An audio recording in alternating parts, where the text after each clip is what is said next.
go on like this, can it? It can.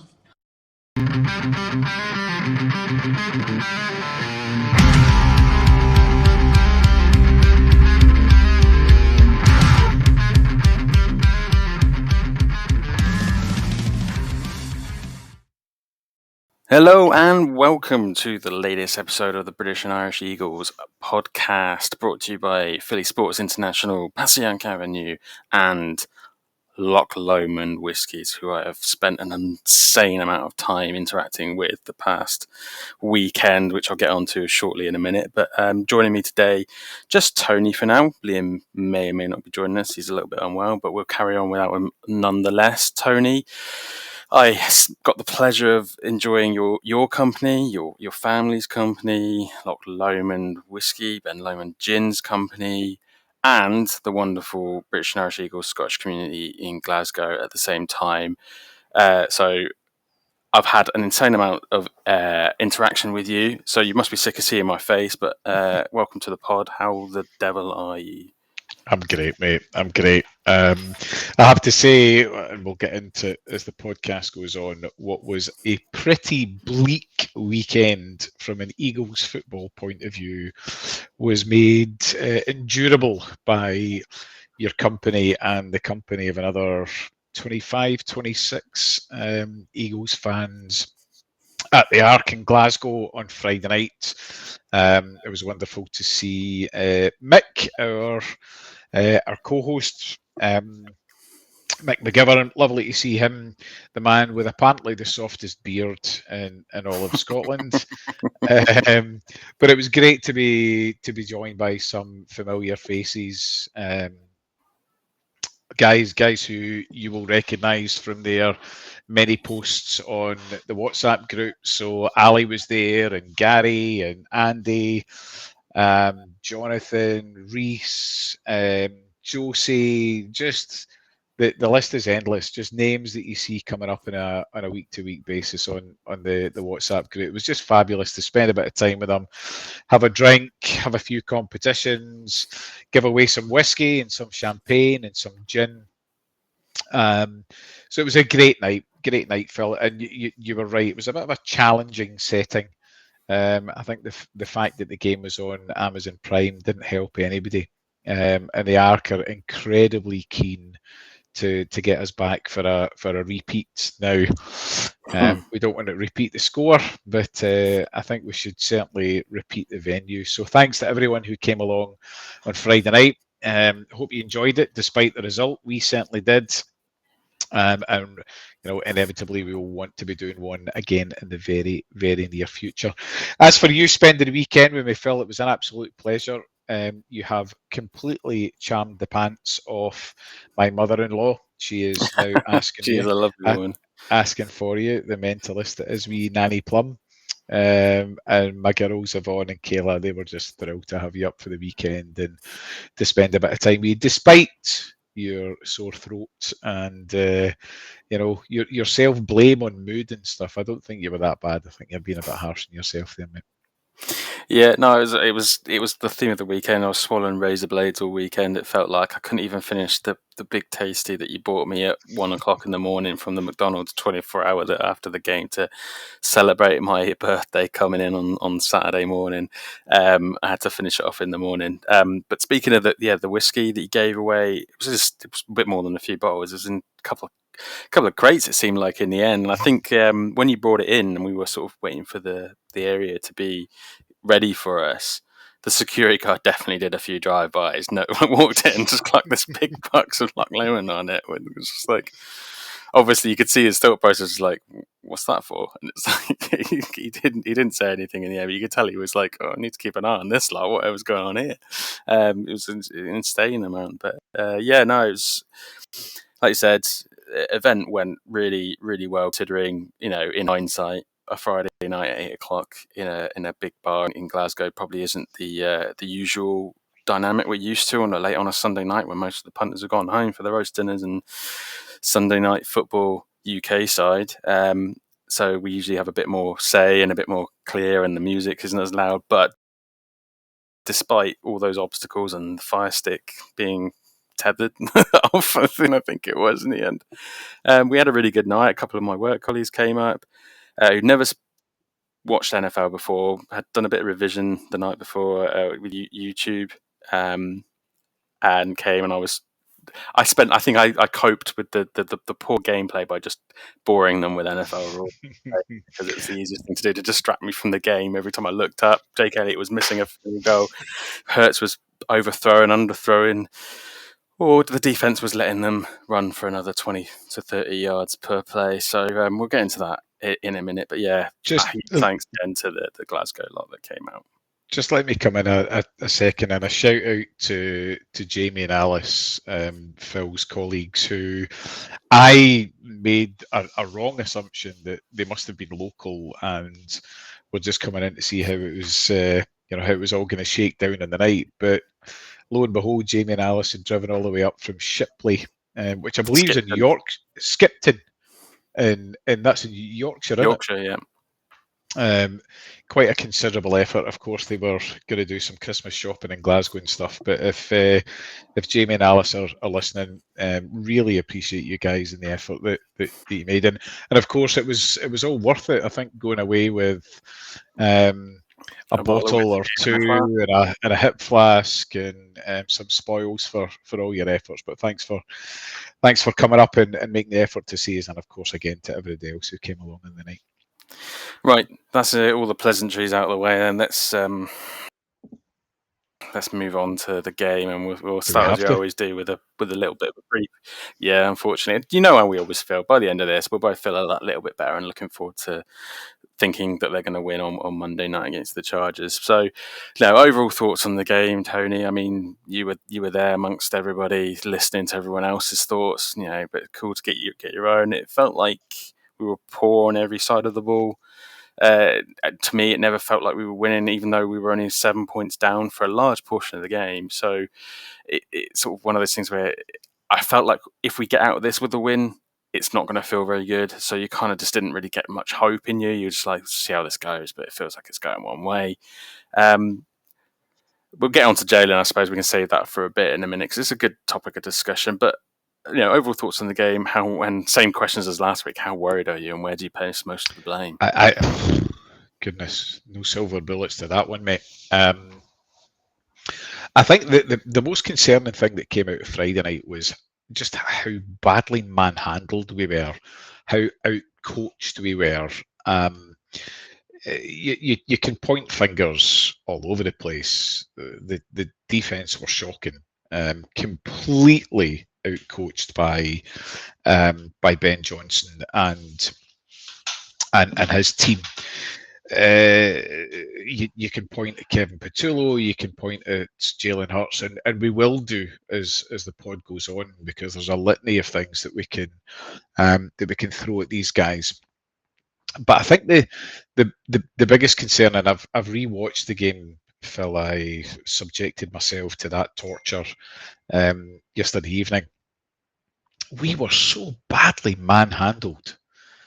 We were bullied in a way that I've not seen our team bullied in a long, long time. And, a symptom of being bullied and manhandled and really just forced off the ball is a lack of will, a lack of determination, a lack of want. And I think my overriding concern is, has Sirianni, has Patullo, has the coaching staff of the organisation to an extent lost the dressing room a bit? And I think that would answer a number of questions by way of the various areas in which we'll point as the podcast goes on tonight. But it's just that lack of heart in a way that I've not seen the Eagles, with that kind of lack of determination, with that lack of want to will. But that's the last three halves of football, the second half against the Cowboys and both halves against the Bears, that we've just looked as if we've not got it. And you're absolutely right in what you're saying in terms of, this, perception that we had on Friday night, where actually we were kind of always in the game, but never should have been in the game because we were playing that badly. And if we had have won on Friday night, then it would have been another kind of hollow victory where the post-mortem would have been just as deep as the one that we're going to have tonight, I think. But what about you? What were your key takeaways? On mute because I've got a child not going down to sleep next door. I don't know if you heard that a moment ago. Anyway, A slight touch. I'm going to have to be on mic control, so apologies.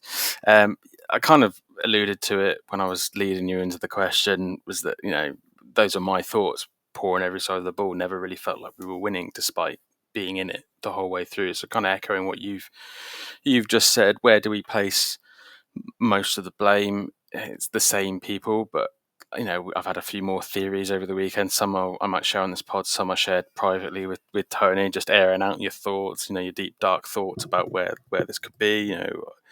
When you're sort of, the emotions are raw from the game, but they weren't good, and it feels very much like it's more than just an offensive coordinator to me. There's something rotting in the middle of the team, and I don't know what it is. Whether it's a player, whether it's a personality, whether it's a falling out, whether it's an ineptitude, inadequacy in some area of the ball. But when you look back to what's different from this season, it is. We said it.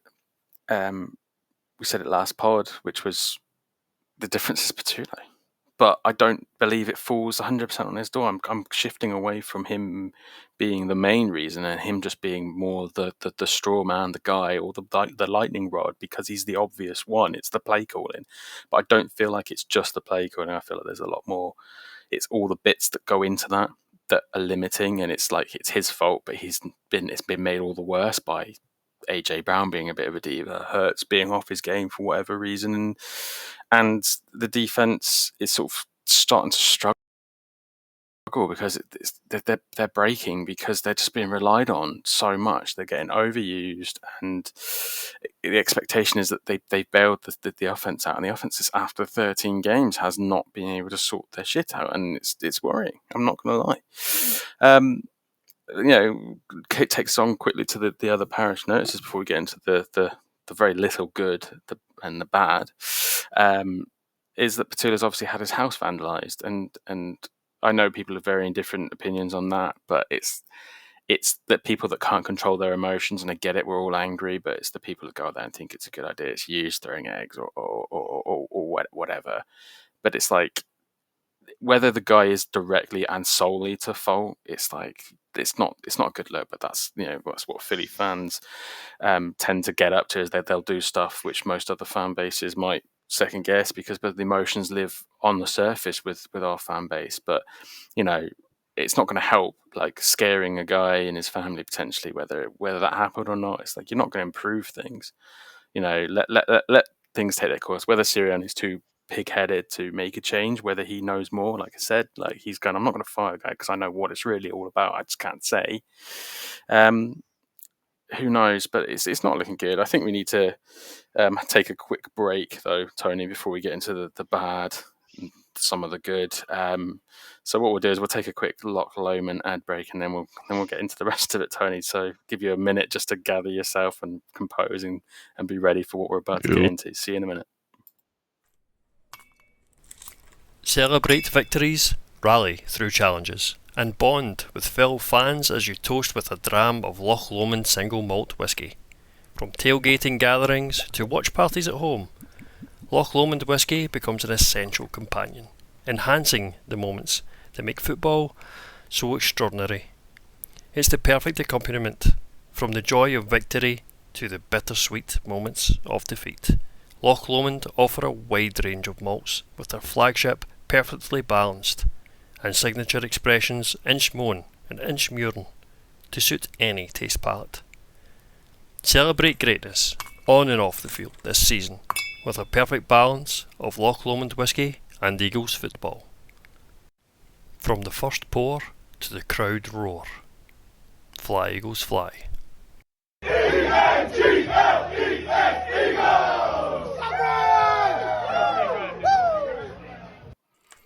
Okay, not sure if did the sound come through for that one on you, Tony? It did. Oh, happy days.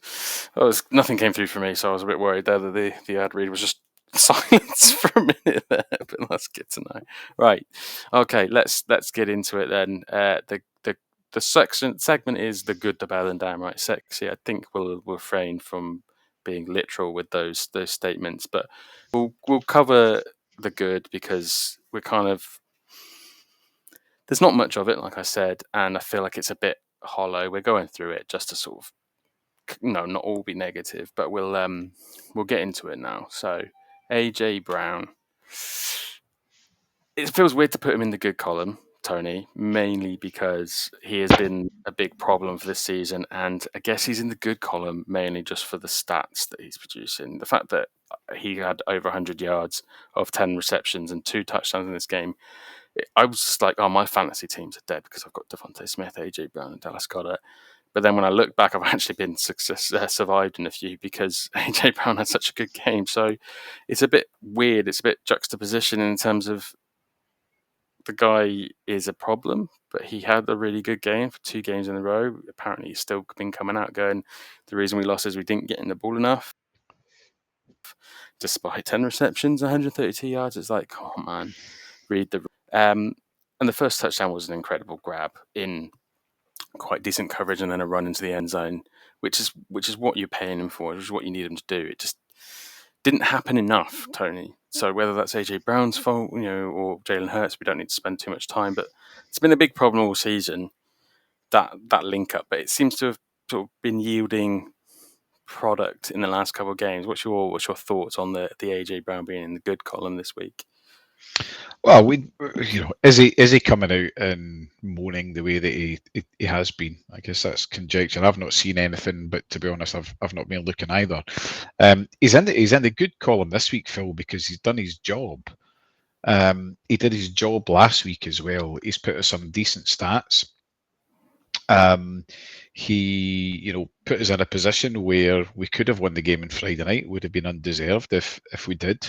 But the guy's doing his job, and on Friday night in particular, he did his job in a way that many others in the team didn't do their job. And Liam will be raging when he hears me saying this.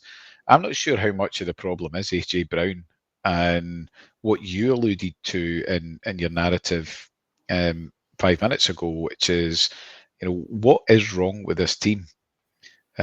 Is it the head coach? Is it the assistant coach? Is it the front office? Is it, some form of, toxicity that's wending its way through the dressing room? I just don't know, and I'm not convinced anymore that it's AJ Brown, but he's doing his talking on the pitch, and he's doing his job in a way that many others aren't. And lest we forget, there was a couple of plays that he was wide open on Friday night as well, so he'd created separation.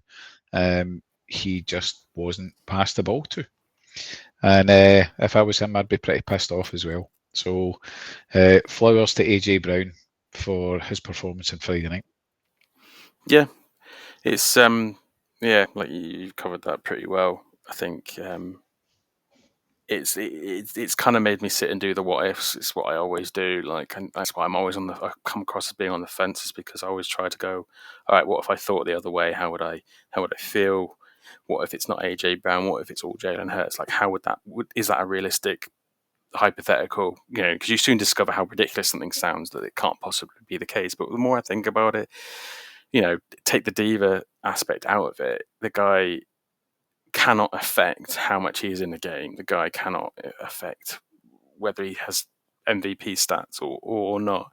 He is at the behest of the offensive coordinator and Jalen and scheming and everything else. And I can see how the frustration rises out. And if the service isn't good, and we'll get onto Jalen a little bit later, at the moment, but he's still putting up those stats. It's just hard to work out where the slider is on the scale of who's to blame. It should always be firmly in the middle, because it should never be on one side or the other. But you get the feeling that this season it's just been going from Jalen to AJ to Jalen to AJ in terms of people's opinion on what's going on. People want the drama to stop, but they want the team performing well. But no one's really looking at Jalen and what the problems might be there. So Anyway, this is supposed to be the good column. Let's leave that for the bad column in just a moment. The only other good point I had was just trying to, like we said at the start, the defense is breaking.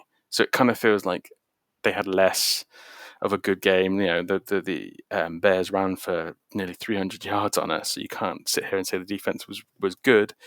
So really, it's more about picking out some key players that are still, despite, you know, a bit like the AJ Brown highlight, which is in the bad offense, you've got the shining light there.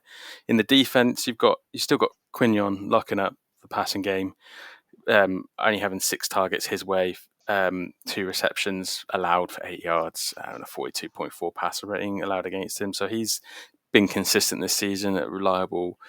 You know, imagine if we didn't have him, we'd be getting torched in the passing game as well. Jalen Carter got the only sack of the game, couple tackles for loss, another couple passes deflected, and a quarterback hit. And Jalix Hunt obviously got the interception, which came to nothing, but he got a couple of QB hits and a pass deflected as well. So we've still got some stars, and you know, Zach Bourne still coming up with his token dozen tackles a game. There's stars out there on the defense that this game was a sign that we're not going to be able to be just taking the defense for granted in the run-in, especially as they're getting more and more snaps. Injuries are affecting us, yes, but you can only go so long before cracks start to show, and it feels like this game was very much the last stand of the elite defense. What do you think? I think, Phil, I think there's a few ingredients in the mix here. One, it was a short week.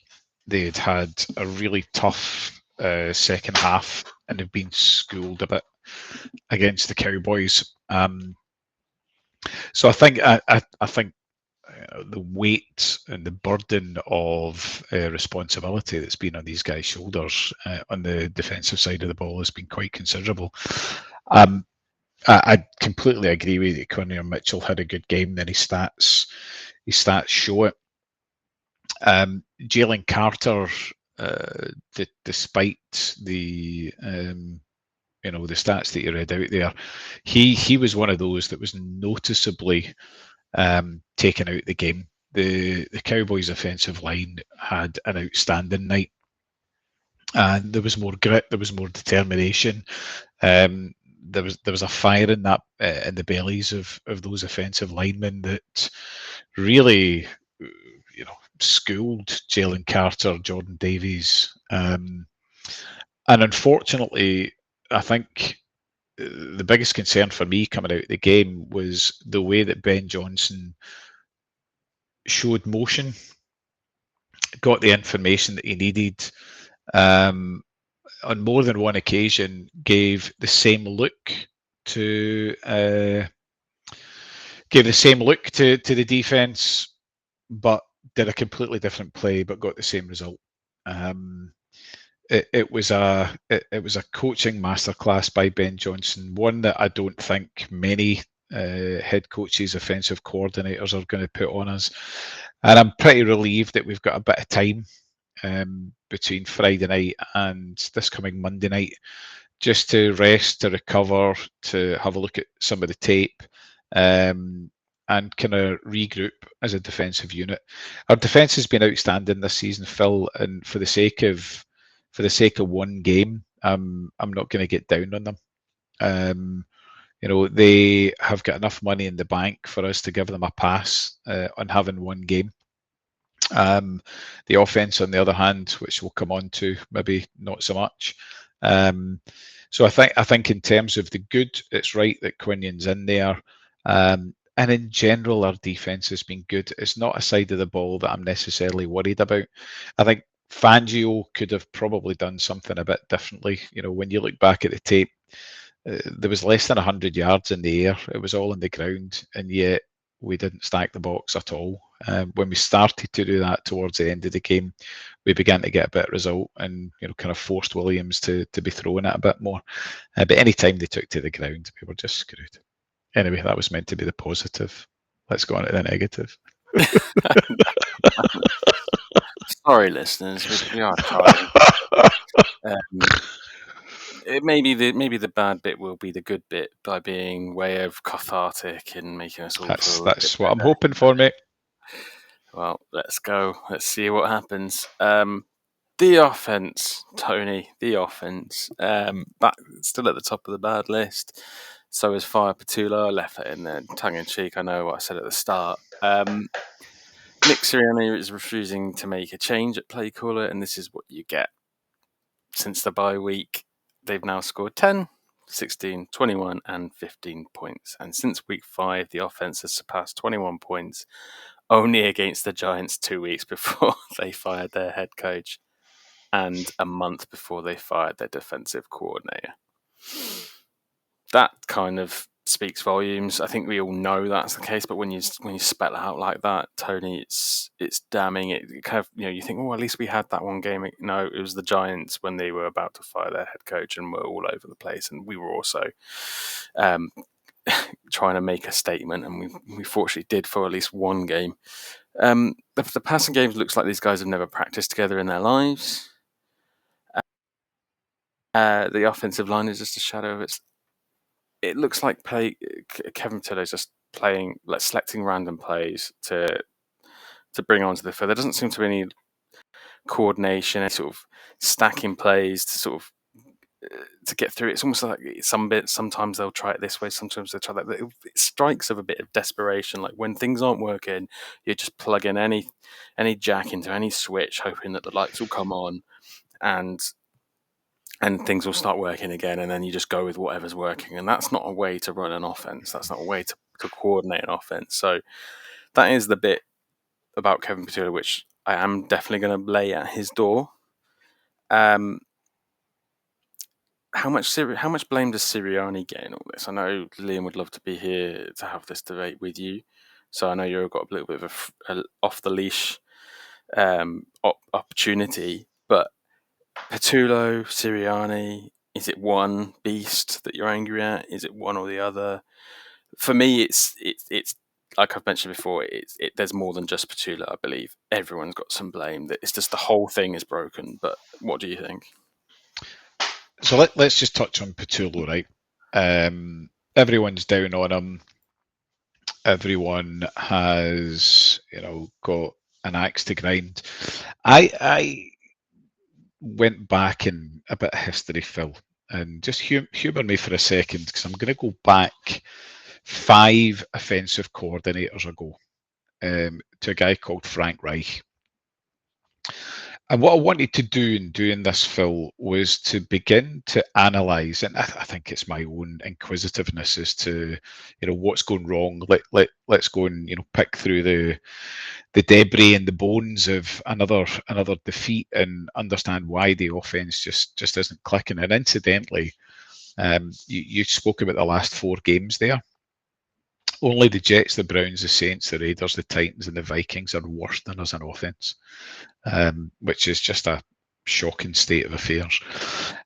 So let's go back to Frank Reich. Frank Reich was hired by the Eagles from the San Diego Chargers at the time, and he took us to a Super Bowl, and we won that Super Bowl. What happened the following season, because Frank Reich went to the Indianapolis Colts, I think, what we did was we promoted within, and we hired Mike Groh as our offensive coordinator. He lasted a season and he was fired. We then hired Shane Steichen from the Los Angeles Chargers. Bit of a theme happening here. Shane Steichen took us to a Super Bowl, went to the Indianapolis Colts. In that off-season, we promoted Brian Johnson. So here's the theme. We hire an offensive coordinator, we go to a Super Bowl. We promote an offensive coordinator from within. It's a disastrous season. So we promote Brian Johnson. He's fired towards the end of the season, doesn't even make it through. What do? We hire Kellen Moore, coincidentally again, from the Chargers, and we win the Super Bowl. So we hire, we promote, we hire, we promote. We've hired again. Now, is this the arrogance of the existing head coach? Is this a misplaced loyalty?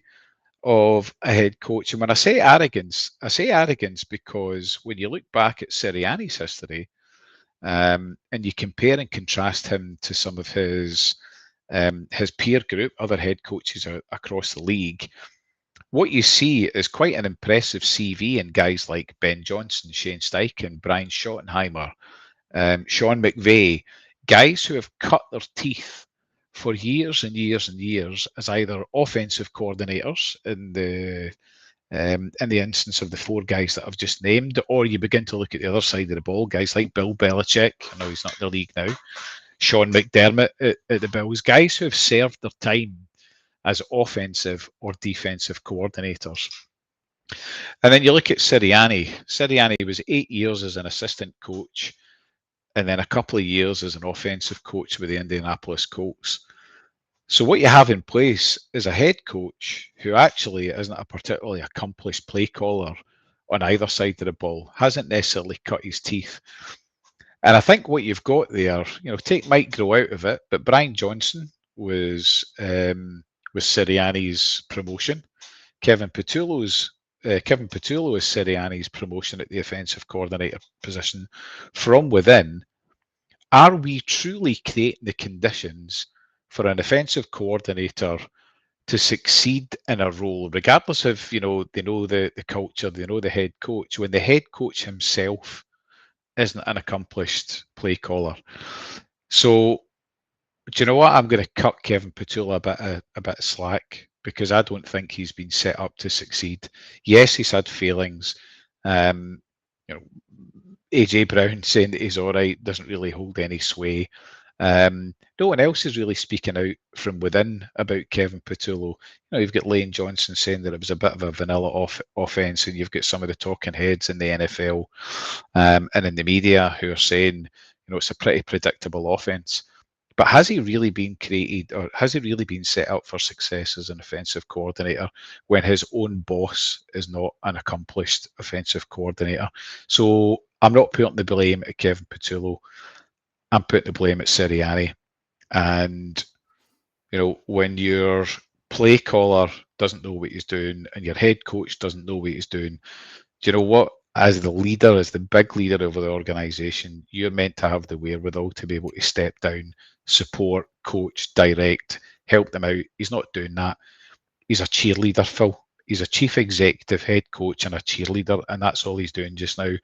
And for the second time in his tenure, forget the Super Bowls, the bits in between are shite, and he can't cope with it. When he's got a good offensive coordinator and a good defensive coordinator, he can do his cheerleading. But you know what? When the chips are down, he's not got a clue what he's doing. Okay. I do want to raise a point to what you just said about Patullo, in the sense that Sirianni's hired him. It's not he can't help certain things maybe. But you remember when he was about to get hired and they were still doing the search, there was a certain level of arrogance from Patullo as the passing game coordinator, as like he knew he was getting hired or he was expecting to get hired. So I don't want to give him too much slack because I believe that there's some mates rates stuff going on, and I feel like there's a combination of that when you win well or go to a Super Bowl and you lose your offensive coordinator the year after. You want there is a certain logic to the guy who's been in the room with him for all of the season, who's got hopefully had some of that fairy dust sprinkle off on him enough to maybe step into his shoes and maintain to a certain degree that level of offense. But clearly that's not the way things have worked. And he's had 2 attempts at doing that now, Sirianni, and hiring someone, hoping that the guy before him before the guy that he's hired has instilled some enough wisdom to allow him to not only have an offensive coordinator that maintains a good offense, but he's going to get the credit. It's his guy. He's brought in this guy, and look, I've now got this dynasty of coaches that, I'm producing these coaches, and it's not worked twice in a row now. So I'm praying up high that the Eagles organization, Howie, Jeffrey Lurie have gone like, you've had 2 cracks at it, mate. We're going to take it from here. we every time we've got involved and we've hired the guy that we want, it's worked. Every time you've done, it's not. So happy to keep him as a head coach, because I believe that when he's got that, he is a good coach for reasons that we will all debate on whether we value or not. But I think that I think I'm hoping that the experiment is worn off, and that after the season we'll get the external hire, whether it works or not. But I just feel like the internal hires just aren't working. Sirianni hasn't got the experience, like you said, that to know who will be good, and it's not working. So let's move on from there. Next up is the run game. Now, this one is particularly baffling because, one, Saquon had ever so slightly more luck than he has had in recent games. 13 carries, but the average is up to 4.3 from about 3.5, I believe it was last game. So 13 carries for 56 yards, still paltry stats. However, if it's trending up, then hopefully things are getting better. But then you look at Tank Bigsby, and I said to you on the way back or on the Saturday, I don't think he had a snap. Well, Tony, he did have a snap, but he didn't get a carry. So he had one snap as a blocking assignment, I'm assuming. But why is he not getting more? Why is Saquon get such a paltry run sample size? Why did Tank Bigsby not get utilised in any carries at all? Given what we spoke about in the last podcast, which was we don't want anything to detract from Saquon. We know he is the star, he's the MVP of the running back room, but Tank Bigsby is bringing something to that running offense. And in a running offense that is struggling for ideas, struggling to get going, it just absolutely baffles me and pisses me off, probably more than anything in that game. When in hindsight, that why there was there's no creativity, there's no trying something. Considering they're throwing enough mud at a wall to see everything sticks with everything else, why are they not doing it with the run game as well? And it's Saquon's got off to good starts in quite a few games this season. It just tells off. It's almost like, oh, here we go, finally they're going to stop running it. Saquon's had a good 15-20 yard carry, and then there's nothing for the rest of the game. And aside from the Giants game, Saquon has been pish for whatever reason. I'm not necessarily blaming him for everything, but the whole situation has stunk and it's pissing me off, as you can tell. But I'm struggling to run out of words, Tony, to describe this because it's just fucking baffling. So I'm not. Give me some light. I'm not going to help you out. What I'm going to do is I'm going to pour kerosene on the fire here. Not only did we not try and establish the run game on Friday night, whilst watching our opposition run all over us, we persisted with a passing game in between 25 mile and 35 mile an hour wind, where our normally reliable kicker couldn't hit a cow in the arse with a banjo. So we were doing it in conditions when really the run game was the thing to establish. And I don't know is the answer, Phil.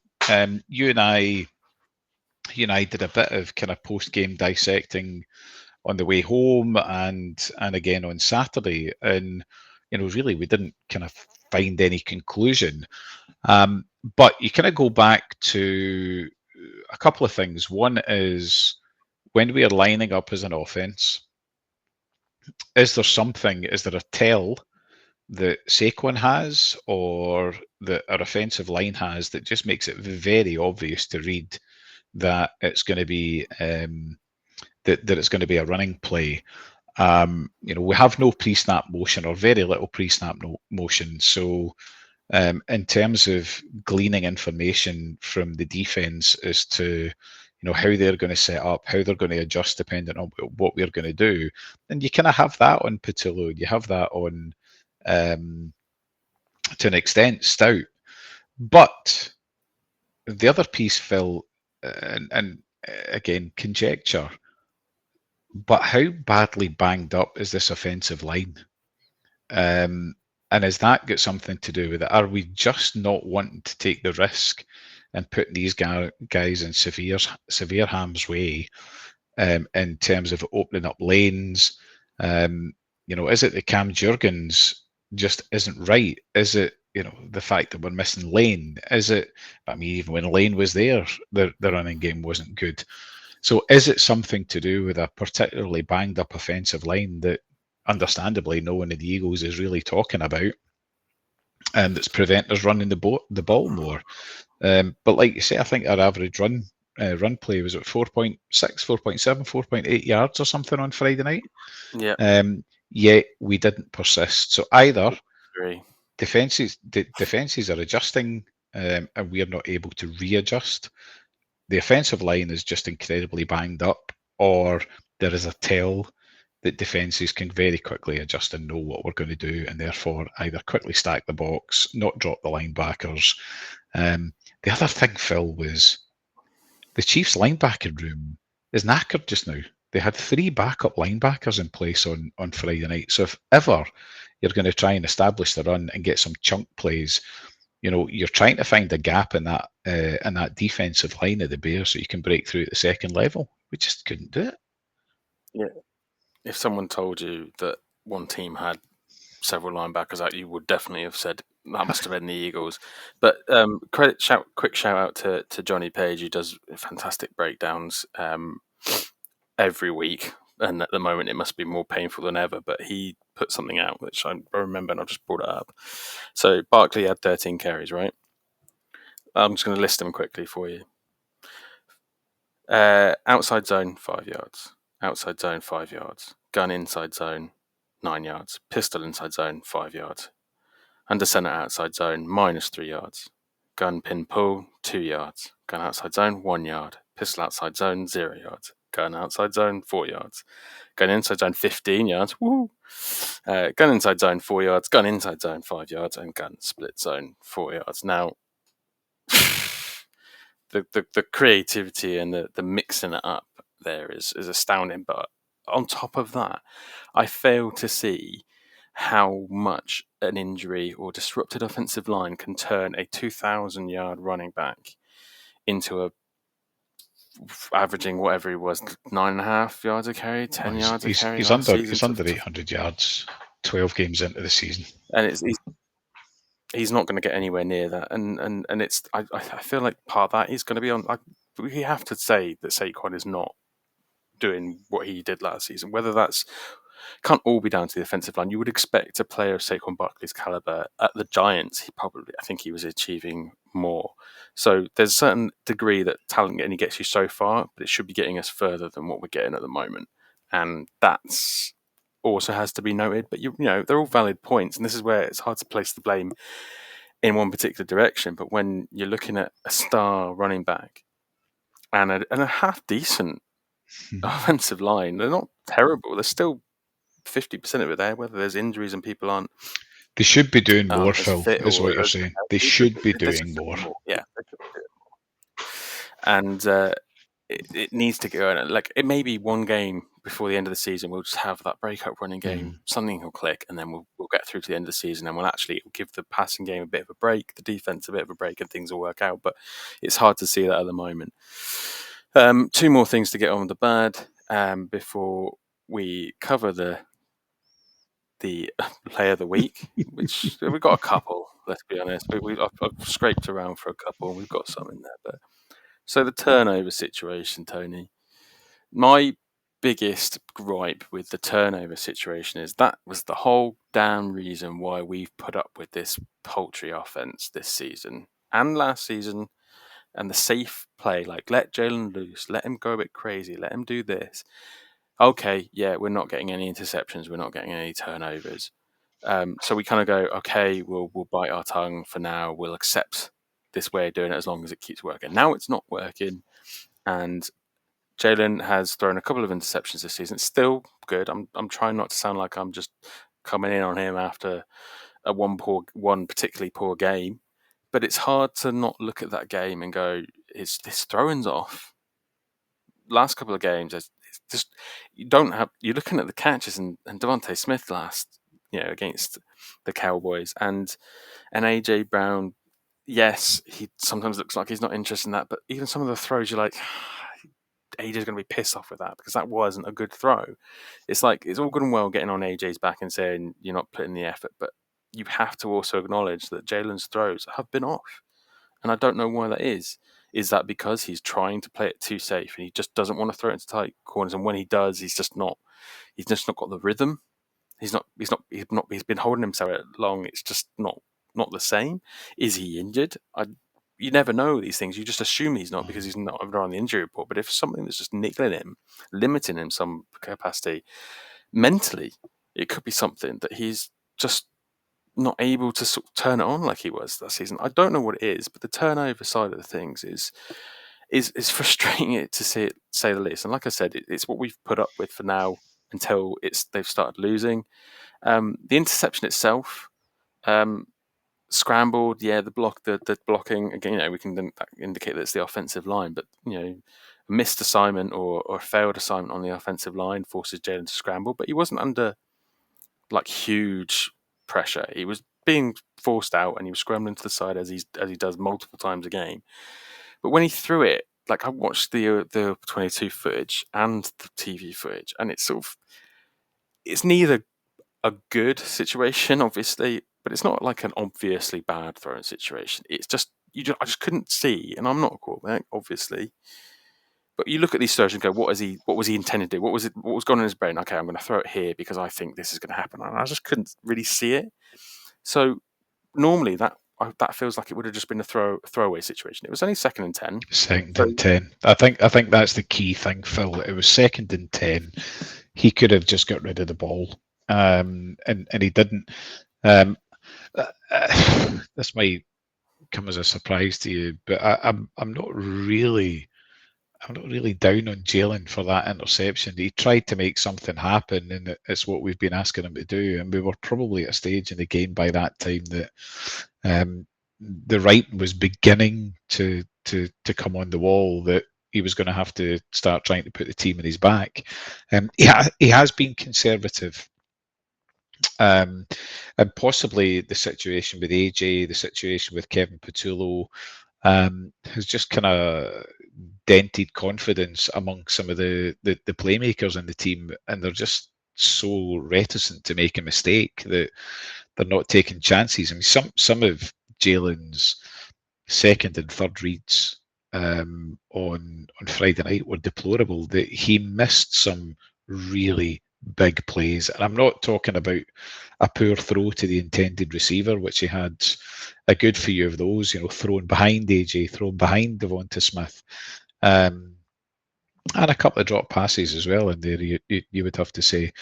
But when you're missing a wide open Dallas Goedert, which could have been run in for a touchdown, when you're throwing it behind Devonta, which would have been run in for a touchdown, you've got to think that there's just something not quite right with Jalen, whether it's physical or whether it's mental. And again, I'm placing a lot of stock in this 10-day window of rest that they've got, and an ability to regroup and kind of find their feet and go again on Monday night. I think one thing, Phil, that we've not covered.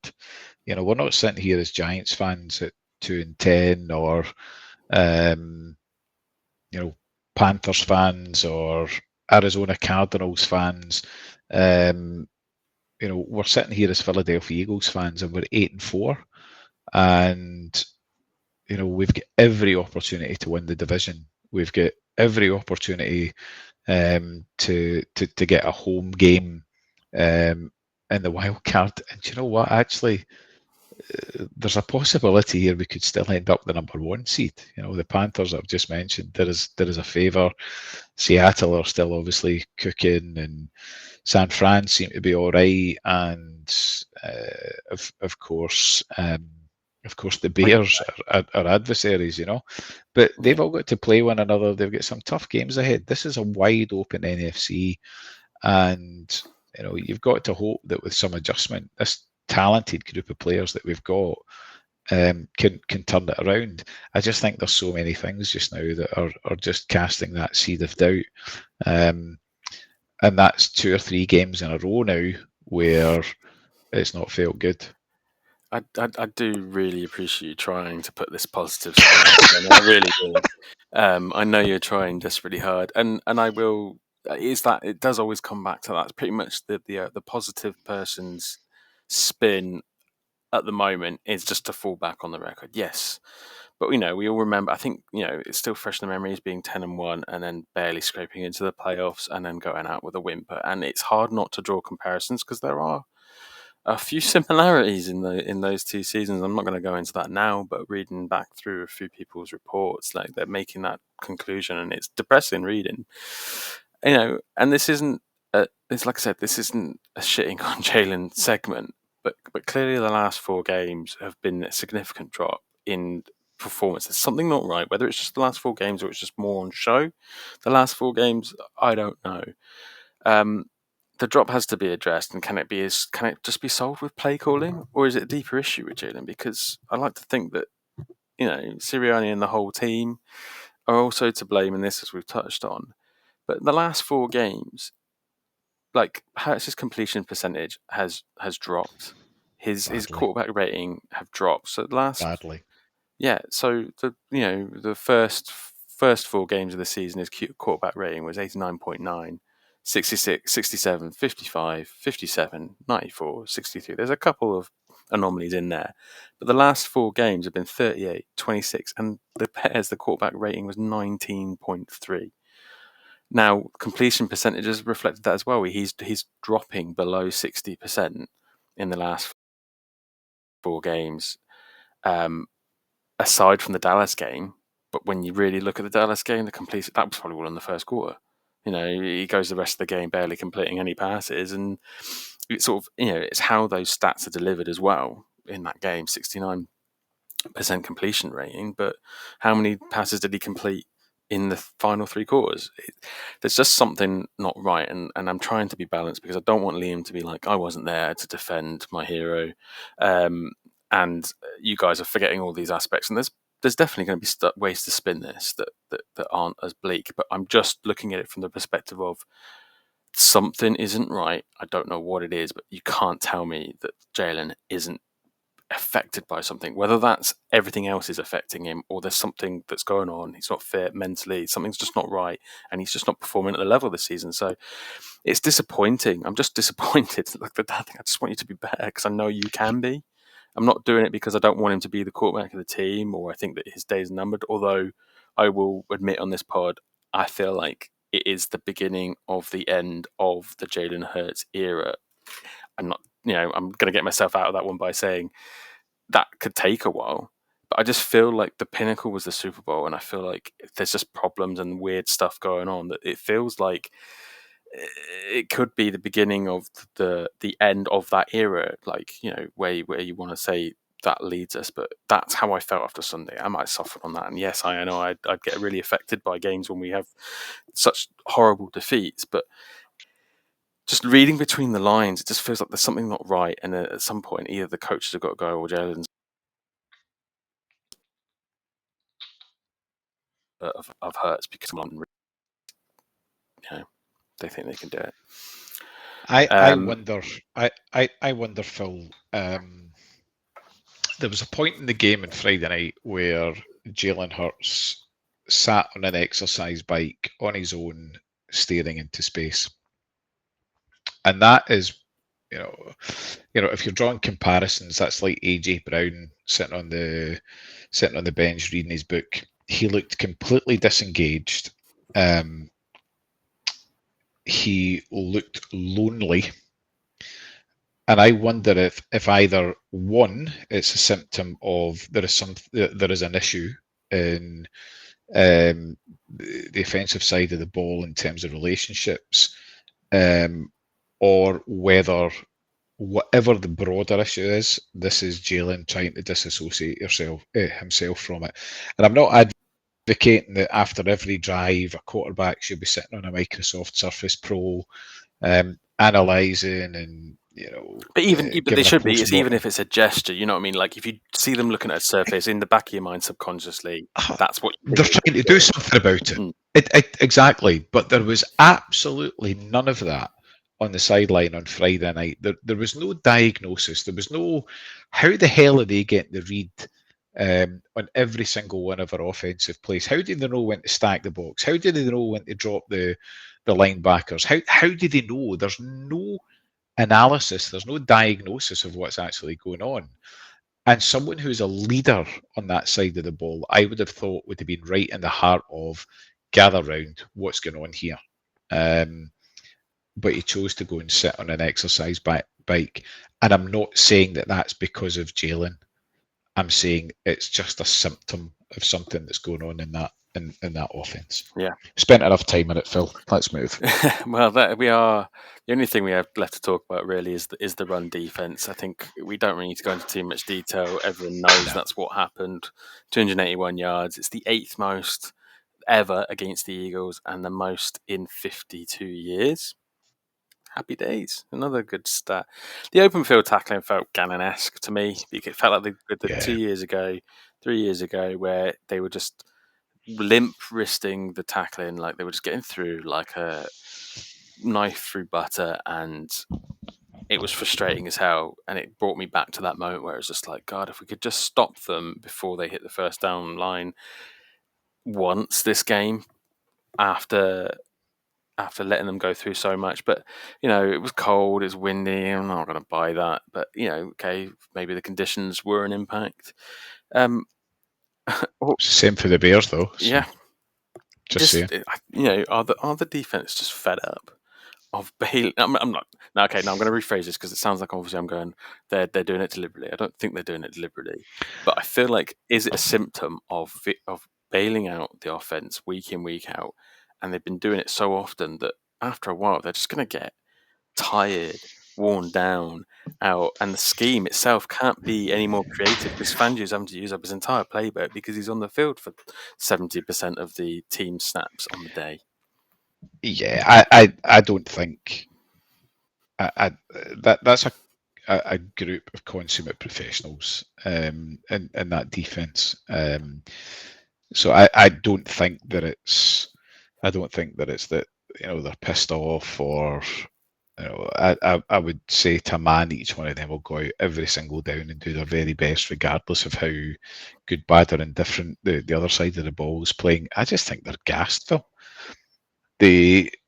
Every time an offense takes a snap against them, if it's a run play, it's hard yards every single time. It's hard yards. They're not getting a break. And when your offense can't stay in the field and they've got the highest 3-and-out percentage in the NFL, then your side of the ball has to take the pain. And for as much as you want to make it work, if you're knackered, you're knackered.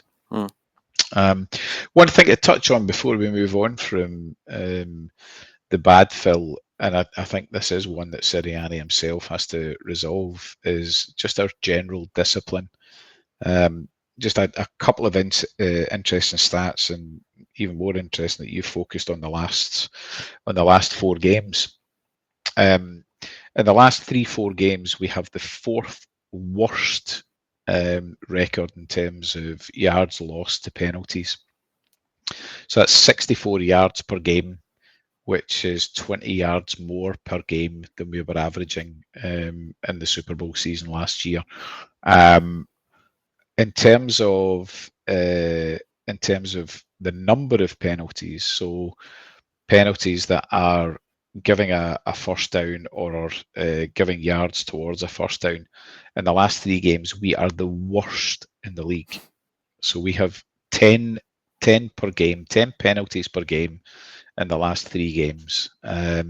Both sides of the ball. So it's not, we're not just talking about defense, we're talking about offense as well, that are stifling our opportunity to win games.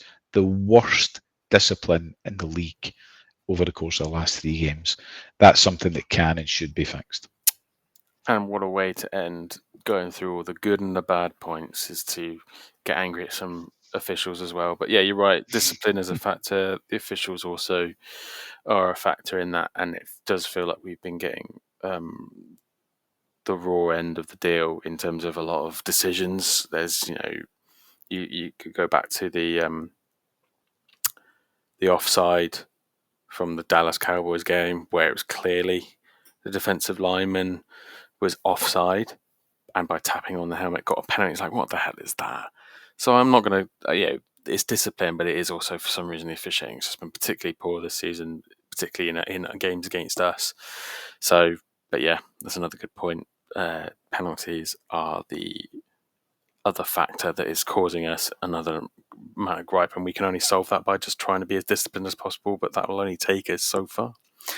Okay, well, if you stuck with us for the just under an hour mark, we'll cover the Loch Lomond Player of the Week to try and finish on some bright points. We're not going to do the Chargers preview because I don't really want to run you through any more reasons to be negative or worried. I think we'll make our own way there, but we face the Chargers on Monday Night Football. I will probably not be staying up for it because I don't think I can put myself through it. Although I know invariably I won't be able to go to sleep, so I'll probably end up watching some. But anyway, on to the Loch Lomond Player of the Week. 2 options for you, Tony, to pick from. One we've already mentioned tonight. Well, we've mentioned both tonight, but the first one is the AJ Brown touchdown, which I think is a little bright spot. Being at 10-3 down for a large portion of the game, to finally get that touchdown, and it was a very, very skillful play by AJ Brown to catch it in with about 2 or 3 defenders around him, and then still get into the end zone with about 5-6 yards still left to go. Unfortunately, Jake Elliott managed to destroy any kind of happiness. As we were all celebrating, we watched him miss the kick, which he missed 2 in that game. We probably should have covered him, but no, you're probably all glad that we didn't. The other option, Tony, is the Jalix Hunt interception, which again, really epic moment. Really felt like the turning point in the game that we were going to get back into it, but then Jalen goes and fumbles the ball in the about 20 yards later. But let's try and end positively. I know I'm doing an absolute bang-up job of being positive, but you've done better than me, so I'm going to let you pick the Loch Lomond Player of the Week and also end us on a positive note. So it's a no-brainer. So the AJ Brown touchdown is the Loch Lomond Player of the Week. If we could have just ended the game at that point and had a draw, I would have been more than happy. No, it was a great play. It was a good throw. Caught him in stride. Took it in for the tud. Doff our caps to AJ Brown. Let's just very quickly touch on the Chargers game, Phil, because it would be remiss of us if we didn't give a bit of a prediction. Regardless of how negative or optimistic it may be, Justin Herbert went in for surgery yesterday on a broken hand. So he has a broken metacarpal. I want to say metatarsal, but that would be in his foot. I think it's a metacarpal that he's had broken. I'm guessing he's still going to play because it's not. Chargers still optimistic that he might play, but he's day to day. But regardless, whether or not he plays or not, what do you think the outcome's going to be on Monday night? Oh, I don't know. I feel like the Chargers aren't particularly exciting, and they've had some shocking results themselves this season. That being said, we felt that way about the Bears going into it, despite, yes, the Bears rating 3. I guess we can acknowledge that we ignored that a little bit, but then the Chargers aren't having the same kind of season, and they're liable to Charger. We have to go to LA, and I know it's not necessarily an unhappy hunting ground. I feel like we talk ourselves into it every time, and I feel like ultimately I'm going to come down on the positive side and think, yes, we can do this. But it's only if whatever the hell happened against the Bears is a one-off thing. If this is just the symptoms getting worse and we've not treated the cause, then it's just going to be another painful game where we could potentially have a shocking result and give someone like the Chargers a boost because they, again, like everyone else, has beaten the reigning Super Bowl champions and take the boost and improve their season whilst we continue down the slide to an end of a poor season overall. So I'm going to err on the side of positivity and just say I think we'll do it. I think we'll manage to beat the spread as well. I feel like if we can't do this, then the season is really in the toilet because we're running out of games. We're running out of teams that we should beat and are getting beaten by. So I'm going into this slightly optimistic, but very, very, very cautious. So I'm not too dissimilar to you, Phil. I think you're maybe being a bit harsh on the Chargers. They've been a bit beaten up this season, continue to be a bit beaten up. Their offensive line isn't great. Herbert's getting chipped and bumped and bashed all over the place. So it's an opportunity for our defensive line to re-establish themselves, particularly with the rest that they'll have had between last Friday night and next Monday night. I think that this game is the pivotal moment in our season. If we arrest the things that we've not been doing well and we improve on those and we can get back to winning ways, then that almost lays the ghost of 2023 to rest. That end of season collapse when you get to the 11th game, 10th game, 11th game, all of a sudden begins to look slightly different this season.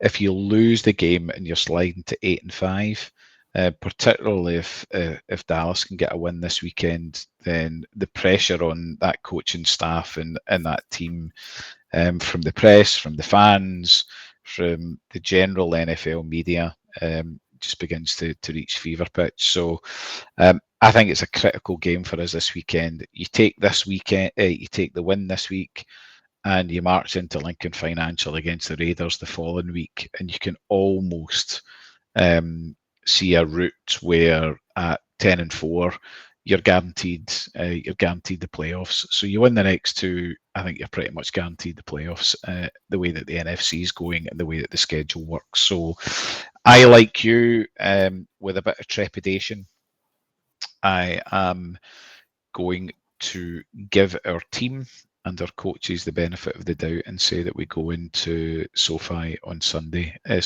night, and we sneak a win. But I think it will be the sneaking of a win, and I think it might be the defensive side of the ball that drives us to that as well. Yeah, you're probably right. Okay, well, we've drifted slightly over the hour, so let's wrap this thing up. Hope everyone, like me and Tony, and I said at the start, find these as frustrating to do, but cathartic, and get all the airs and graces out. Shout at a wall or a screen for an hour and feel better for it. If you've made it this far, congratulations. I'm impressed. I'm impressed. You've come on this journey with us, and hopefully you feel a little bit better and a little bit more positive. But as always, we love feedback to the podcast, how we do it, what we include, what we talk about. So please keep the likes and subscriptions coming on Spotify, YouTube, and everywhere that you find this podcast. But without further deliberation on this shit show team, that's where I feel at the moment, I'm going to end you on a positive note and go, look, it can't continue, can it? It can.